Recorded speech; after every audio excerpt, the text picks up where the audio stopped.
রথের দিন বিকেল হলে বাড়িতে বসে থাকতে আর মন চায় না। মনে হয় যেন কখন মেলায় যাব। তাই সন্ধে হতে না হতে আমরা বেরিয়ে পড়লাম মেলার উদ্দেশ্যে। আমরা যাচ্ছিলাম পোস্ট অফিস মোড়। কৃষ্ণনগরে আরও অনেক জায়গায় রথ হয়, কিন্তু আমাদের বাড়ি থেকে পোস্ট অফিস মোড় যেতে অনেক সুবিধা হয় বলে আমরা এখানেই যাই। মেলায় যাওয়ার আগে আমরা এসেছিলাম কিছু জামা কাপড় কিনতে। আমরা এসেছিলাম চচকট মোড়ের পাশের যে দোকানগুলো বসে তারই একটা দাদুর দোকানে। যখনই আমরা এদিকটায় আসি তখনই আমরা দাদুর দোকান থেকে কিছু না কিছু কিনে নিয়ে যাই। তাই আজ যখন দেখলাম দোকান খোলা আছে তখন চলে এলাম দোকানে। দাদুর ব্যবহার কিন্তু খুব ভালো। আর 1 পিস 3 পিস কুর্তি জামা সব কিছুই কিন্তু খুব ভালো ভালো পাওয়া যায় এখানে।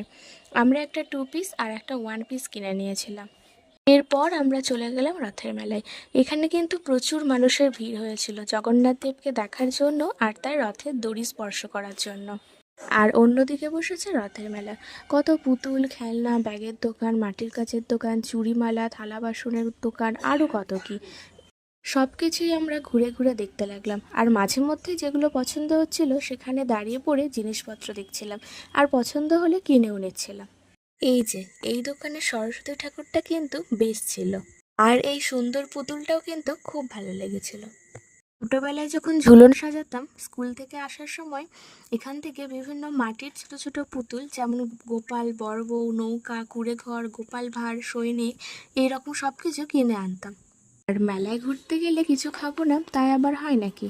আর রাতের বেলা মানেই তো পাঁপড় ভাজা ফুচকা কুলফি বাদাম ভাজা এইসব।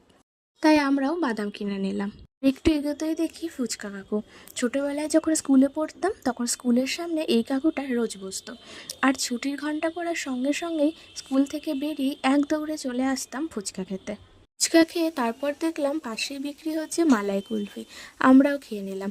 এই মালাই কুলফি যেন সব কিছুকে হার মানিয়ে দেয়। যদিও বৃষ্টি পড়ছিল তাও মেলায় ঘুরে হালকা হালকা গরম লাগছিল, তাই কুলফি যেন আরও ভালো লাগলো।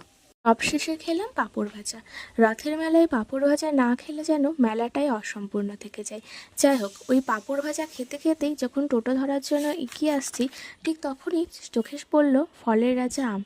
আর চোখের সামনে আমগুলোকে দেখে কিনে নিলাম। অবশেষে মেলা থেকে কেনা সমস্ত জিনিসগুলো নিয়ে টোটো ধরে বাড়ি চলে এলাম।